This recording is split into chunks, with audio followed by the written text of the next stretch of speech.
नमस्कार, आप सभी का स्वागत है। आज इस वीडियो के द्वारा मैं श्री संजय यादव जी, जो सिलवानी मध्य प्रदेश के रहने वाले हैं, उन्होंने अपनी बर्थ डिटेल भेजकर प्रश्न किया है कि आर्थिक स्थिति कब ठीक होगी। उनके द्वारा बताए गए समय के अनुसार जो उनकी कुंडली बनती है वृश्चिक लगन की बनती है और ग्रह स्थिति इस प्रकार है। लगन में राहु है, पंचम भाव में मंगल गुरु हैं, सप्तम भाव में सूर्य बुध केतु हैं, अष्टम भाव में शनि है, नवम भाव में शुक्र है और दसम भाव में चंद्रमा है। ये आपकी ग्रह की स्थिति है। देखिए, आपका जन्म वृश्चिक लगन में हुआ है तथा मघा नक्षत्र के प्रथम चरण में हुआ है। मघा नक्षत्र मूल नक्षत्र का नक्षत्र होता है, इसलिए यदि आपने बचपन में मूल शांति नहीं कराई हो तो अब निश्चित तौर से करा लें, जिससे मूल शांति कराने से लाभ ये होगा कि जो आपको आर्थिक स्थिति खराब चल रही है या ठीक नहीं है या इकोनॉमिक हालात ठीक नहीं है, वह आपके उनमें सुधार होगा। वर्तमान में आपको राहु की मादा चल रही है और राहु लगन में बैठे हुए हैं, जो कि अच्छी फल नहीं देते हैं। इस वजह और आदमी राहु की दशा में संतुष्ट नहीं रहता है और उसे अभाव की स्थिति महसूस होती है, चाहे उसे कुछ मिल जाए। लग्नेश वृश्चिक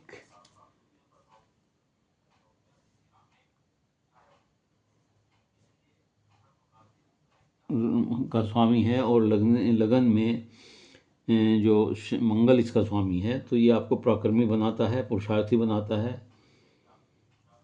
और लग्नेश पंचम भाव में बैठा हुआ है, हालांकि वो छठे भाव का स्वामी होकर बैठा हुआ है, दोष लगा हुआ है फिर भी, और गुरु के साथ बैठा है। बड़ा अच्छा योग होता है। अगर लग्नेश पंचम भाव में हो तो ये बहुत अच्छा योग होता है, राजयोग कहलाता है। और मंगल यहाँ बैठ करके आपको विदेश योग भी बनाता है। लगन में राहु होने से ऐसे लोग अपने समाज में अपनी पहचान और प्रतिष्ठा बनाने के लिए बड़े आतुर रहते हैं। आलस्य और चिड़चिड़ापन इनमें आ जाता है। त्वचा रोग भी इन्हें हो जाते हैं, त्वचा रोग हो सकते हैं, बीपी हो सकते हैं, परेशान रहते हैं, एंजाइटी बनी रहती है, बुद्धिमान भी होते हैं, साहसी भी होते हैं। सातवीं दृष्टि राहु की पत्नी भाव पर पड़ती है और वहाँ सूर्य पहले से बैठे हुए हैं, केतु के साथ बैठे हुए हैं, तो ये बहुत अच्छा योग नहीं है। ऐसे लोग जिनका लगन में राहु हो और ये स्थिति सप्तम भाव की हो, वो उनका दाम्पत्य जीवन बहुत संतुष्ट नहीं होते, कुछ ना कुछ वो परेशानी सी महसूस करते रहते हैं और कभी भी अपने दाम्पत्य जीवन से पत्नी से संतुष्ट नहीं रहते। ऐसे लोगों के विवाह में भी दिक्कत आती है, देर से भी होता है और कोई दिक्कत भी आती है, जैसे रिश्ता छूट जाना है, कोई और स्थिति।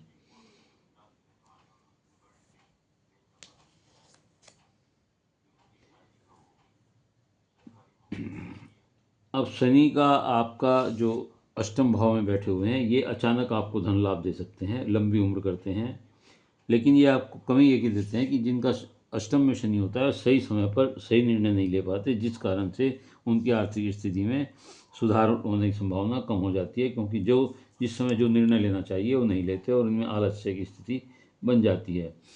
शनि यहाँ से बैठकर तीसरे भाव में, जो कर्म का स्थान है, नौकरी का भाव है, उसे भी देखते हैं क्रूर दृष्टि से।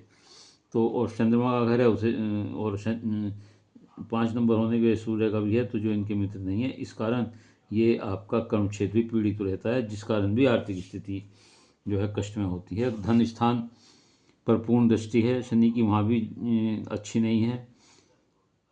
8, 9, 10 और पंचम भाव पर भी है, तो वहाँ भी आपको पीड़ित करता है। तो इसलिए ये सब चीज़ें आपके साथ दिक्कत बनाए रखती हैं।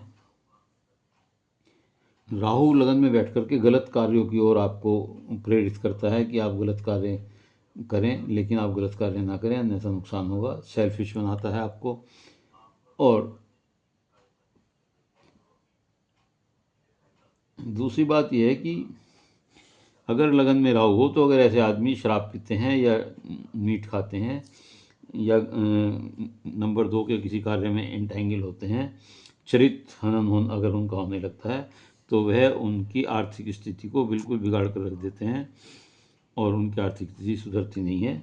इसके लिए आपको राहु का उपाय करना पड़ेगा। एक उपाय तो आपको मूल शांति का करना पड़ेगा अगर आप अपनी आर्थिक स्थिति ठीक चाहते हैं, अगर नहीं किया तो वो करा लें। दूसरा उपाय आपको राहु के लिए है और मीट और शराब छोड़नी पड़ेगी। चरित्र का विशेष ध्यान रखना पड़ेगा अगर आप अपनी आर्थिक स्थिति ठीक देखना चाहते हैं। भैरव के मंदिर में आपको दीपक जलाना पड़ेगा और गरीब, कोढ़ी, अपंग लोगों की आप मदद करें और किसी को धोखा ना दें। ये अगर कार्य करेंगे तो आपका जो आर्थिक स्थिति है वो ठीक होनी शुरू हो जाएगी।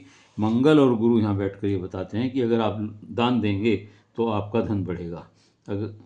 अगर आप इसमें मितव्ययता नहीं पाएंगे या अपना कुछ तंगदिली दिखाएंगे तो आपकी आर्थिक स्थिति में सुधार नहीं होगा। तो इसलिए आप दान भी दें, लोगों को, ज़रूरतमंद लोगों को दान दें।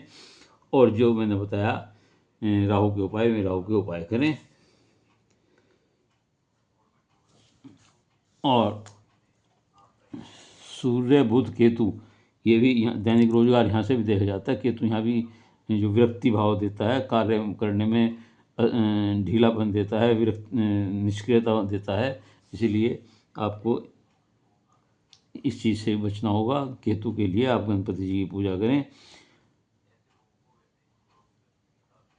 और गणपति जी पर दूबड़ा भी अवश्य चढ़ाएं। अगर दूबड़ा चढ़ाएंगे तो आपको निश्चित तौर से लाभ होगा। इस प्रकार मैं समझता हूँ शुक्र यहाँ बैठकर आपको लाभ देते हैं, विदेश से भी आमदनी देते हैं और ये कर्म स्थान के स्वामी होकर यहाँ बैठे हुए हैं। तो शुक्र आपका अच्छा है, इसलिए आपकी स्थिति ठीक चल रही है। वैसे मंगल का प्लेसमेंट भी अच्छा है। गुरु का प्लेसमेंट पंचम भाव में अपने घर में है, मूल त्रिकोण में है, स्वग्रही है, मीन राशि में है। तो ये सारी चीज़ें ठीक हैं, लेकिन इसके अलावा सिर्फ राहु इसमें और केतु की स्थिति और सूर्य की स्थिति जो ये है, ये बताती है कि आपके आर्थिक स्थिति आपकी थोड़ी सी दिक्कत रहेगी। इसलिए आप बताए गए उपायों को करें। शनिवार को दीपक, पीपल पर सरसों के तेल का दीपक जलाएं और जो ये उपाय मैंने आपको बताए हैं, अगर ये आप करेंगे तो निश्चित तौर से आपकी आर्थिक स्थिति ठीक होने लगेगी। इसके अलावा यदि किसी और का कोई प्रश्न हो तो वह मेरे चैनल को सब्सक्राइब करते हुए अपनी डिटेल भेजकर अपना एक प्रश्न भेज सकता है, उत्तर अवश्य दूंगा। यदि आपको ये मेरी वीडियो अच्छी लगी हो तो लाइक करिएगा, शेयर करिएगा, कमेंट्स बॉक्स में जाकर अपने विचार लिखिएगा। इसके अलावा जो मैंने आपको बताया कि मेरे चैनल को सब्सक्राइब करके अपना प्रश्न भेजा जा सकता है। धन्यवाद।